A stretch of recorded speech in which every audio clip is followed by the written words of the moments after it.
जैसे कि last episode में हमने देखा कि ज़ाओ हान मास्टर के साथ और बाकी डिसाइपल्स के साथ डेमन का पीछा कर रहा है और वो एक प्लेन पर पहुंच जाते हैं। लेकिन तभी वहां पर कई सारे डेमन्स छुपकर उन पर तीर चलाने लगते हैं।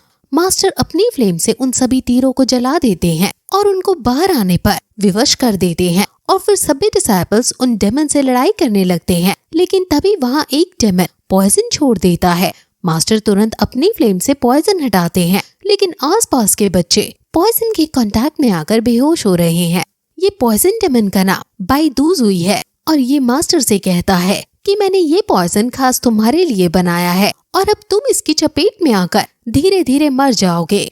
मास्टर तुरंत अपनी फ्लेम को चारों तरफ फैलाते हैं और उसके पॉइजन को अपने पास आने से रोकने लगते हैं। अब तभी वहाँ डेमन सेक्ट के लीडर भी आ जाते हैं और वो कहते हैं कि तुम अगर यहाँ हंटिंग के लिए आ ही गए हो तो हमें भी अपना जलवा दिखाने दो और अब तुम यहाँ से भागने की सोचना भी मत। मास्टर कहता है कि लगता है कि तुम सभी तैयार होकर आए हो, तो देखते हैं कि तुम कितनी देर तक हमें संभाल पाते हो।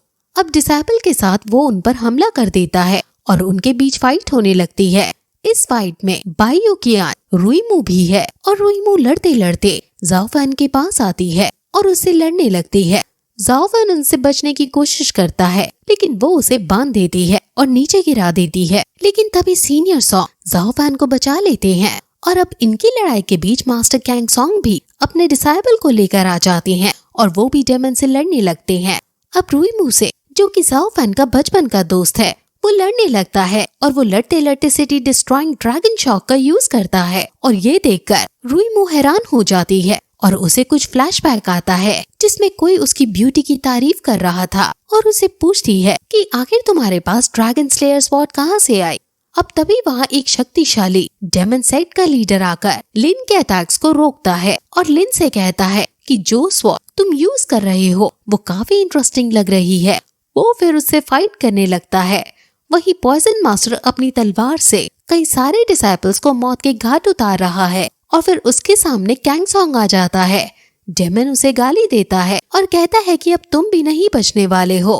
वो अपने मैजिक से एक डिसाइपल को वश में करके उसके ऊपर फेंक देता है, जिससे वो डिसाइपल खुद कैंग सॉन्ग के हाथों मारा जाता है। अब वहाँ त्याइन टेम्पल के मॉन्क भी इनकी मदद करने को आ जाते हैं, लेकिन तभी मास्टर तियान समझ जाते हैं कि बीच के पास कोई फॉर्मेशन बनाई जा रही है और ये डूम का सिग्नल है। मास्टर तियान अपने कुछ डिसाइपल्स को तुरंत वहाँ बीच पर पता लगाने को भेज देते हैं, जिसमें ज़ाओ फैन भी शामिल है। गोल्डफिश भी इनके साथ चली जाती है और ये जल्दी से बीच के पास जाने लगते हैं, लेकिन रास्ते में कई सारे डेमन इन पर हमला करते हैं और कई सारे ट्रैप्स इनके बीच आते हैं, लेकिन ये हर एक बचते हुए आगे बढ़ रहे हैं। और लेकिन तभी वहाँ ओल्ड डेमन उनके सामने आ जाता है और अपनी फॉर्मेशन बनाए इनके रास्ते में खड़ा था। ज़ाओ फैन सबसे आगे था, इसलिए वो इसके पास जाकर अपनी स्टिक से हमला करता है और बाकी लोग भी इस पर हमला करते हैं। लेकिन ये ओल्ड डेमन काफी टाइम से यही फॉर्मेशन बनाकर बैठा था, जिस वजह से उनमें से कोई भी ना तो इसे हरा पा रहा है और ना ही आगे बढ़ पा रहा है। लेकिन फिर ज़ाओ फैन अकेला आगे बढ़ता है और अपनी सारी शक्ति और स्टिक का यूज करके डेमन से लड़ाई करता है और वो उसकी एक आंख फोड़ देता है और उनको थोड़ा सा टाइम मिल जाता है और वो लोग तुरंत आगे बढ़ने लगते हैं। लेकिन एक डेमन पीछे से ज़ाओ फैन को गिरा देता है और ज़ाओ फैन को उसकी शक्ति लगने ही वाली थी कि तभी सीनियर लू वहाँ आकर उसे बचा लेती है और खुद डेमन पर हमला करके उसे निस्तानाबूद कर देती है। ज़ाओ फैन सीनियर लू को धन्यवाद कहता है और वो सभी बीच की तरफ और तेजी से भागने लगते हैं।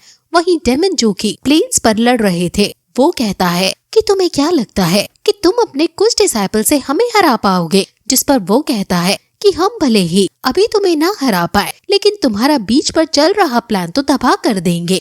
ये सुनकर डेमन सेक्ट के लीडर के होश उड़ जाते हैं और वो समझ जाता है कि इन्हें बीच पर चल रही फॉर्मेशन के बारे में सब पता चल गया है और इनके कुछ डिसाइपल्स वहाँ उसे रोकने गए हैं। वो तुरंत यहाँ की लड़ाई छोड़कर बीच पर जाने लगते हैं और बीच पर डेमन किंग ने फॉर्मेशन के सारे पिलर्स क्रिएट कर लिए हैं और सभी डिसाइपल्स उस फॉर्मेशन के ऑरा से नीचे गिर जाते हैं। घोस्ट किंग उनके सामने आता है और ज़ाओ फैन उसे कहता है कि मुझे तुम्हारे एम्बिशंस पहले ही समझ जाने चाहिए थे। घोस्ट किंग कहता है कि आज मैं अपने प्लान में सक्सीड करके ही रहूंगा। ज़ाओ फैन अपने हथियार को हाथ में लेता है और कहता है कि देखते हैं कि तुम कैसे जीतते हो। अब तभी एक डेमन उस फॉर्मेशन को शुरू कर देता है और जब डिसाइपल उसे रोकने की कोशिश करते हैं तो घोस्ट किंग डिसाइपल से लड़ने के लिए आ जाता है और फिर उनको बांधकर खुद भी फॉर्मेशन को क्रिएट करने के लिए चला जाता है और इस फॉर्मेशन की वजह से पानी से एक बीस्ट बाहर आ जाता है। घोस्ट किंग अपने इस फॉर्मेशन का यूज करके बीस्ट को कंट्रोल करता है और काफी सारे मंत्र का प्रयोग करता है। वो मंत्रों से बीस्ट को एक घेरे में डाल देता है और वहाँ एक फर्नेस जैसा कुछ लाकर अपने मंत्र फिर से जैसे ही बोलना शुरू करता है वैसे ही डिसाइपल्स उस पर हमला कर देते हैं और घोस्ट किंग अकेला ही उनसे अब लड़ने लगता है। उनके बीच आइकॉनिक लेवल की फाइट होती है लेकिन घोस्ट किंग उनको पीछे धकेलने में सफल हो जाता है। वो बीस्ट उस घेरे में अब पागल सा होने लगता है और तभी फिर बहुत सारे डेमन भी वहाँ आ जाते हैं जो डिसाइपल पर हमला कर देते हैं। ज़ाओफन अकेला ही इसलिए घोस्ट किंग से लड़ने के लिए जाता है और अपनी स्टिक से उसे हराने की कोशिश करता है और दोनों के बीच बहुत ज्यादा फियर्सफुल बैटल होती है जिसके अंत में घोस्ट किंग ज़ाओफन को जकड़ लेते हैं लेकिन ज़ाओफन का ईविल ऑरा बाहर आ जाता है और वो कैद से छूटकर घोस्ट किंग पर हमला कर देता है। घोस्ट किंग भी अपने पोटेंशियल का यूज करते हुए उसको फिर से पकड़ने की कोशिश करते हैं और कहते हैं कि लगता है तुमने अपने मैजिक वेपन को अच्छे से चलाना सीख लिया है। जिस पर वो कहता है कि भले ही ये वेपन इविल हो लेकिन मैं हमेशा इसका यूज सत्य और धर्म के लिए करूँगा। जिस पर वो कहते हैं कि ऐसा बच्चा जिसे तिनके भर की भी नॉलेज नहीं है वो आखिर सत्य और धर्म का फैसला कैसे करेगा। मैं सिर्फ अपनी 10% एनर्जी यूज कर रहा हूँ और तुम मेरे आगे भी नहीं बढ़ पा रहे हो, इसलिए तुम यहाँ अब अड़चन डालना बंद करो। मैं तुम्हें नुकसान नहीं पहुँचाना चाहता हूँ। अगर मैंने इस फॉर्मेशन को पूरा नहीं किया और ये बीस्ट भाग गया तो ये पूरी जगह नर्क के समान बन जाएगी।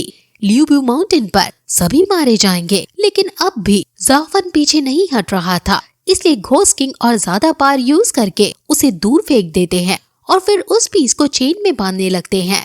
ऐसा लगता है मानो वो इस बीस को पकड़कर बाकी लोगों को बचाना चाहते हैं, ना कि इस बीस से वो इन पर अटैक करना चाहते हैं। वो इस बीस को चारों तरफ से चेन से बांध देते हैं लेकिन तभी वहाँ गोल्डफिश आकर उनकी फॉर्मेशन को तोड़ने के लिए पिलर्स को गिराने लगती है और सीनियर लू घोस्ट किंग पर हमला करती है लेकिन उन पर किया गया हमला एक डेमन सेक्ट लीडर रोक लेता है और डेमन्स और डिसाइपल में फिर से लड़ाई होने लगती है और लेकिन तभी गोल्डफिश एक पिलर को गिराने में कामयाब हो जाती है जिससे बीस्ट कैसे छूट जाता है और फिर यही एपिसोड खत्म हो जाता है।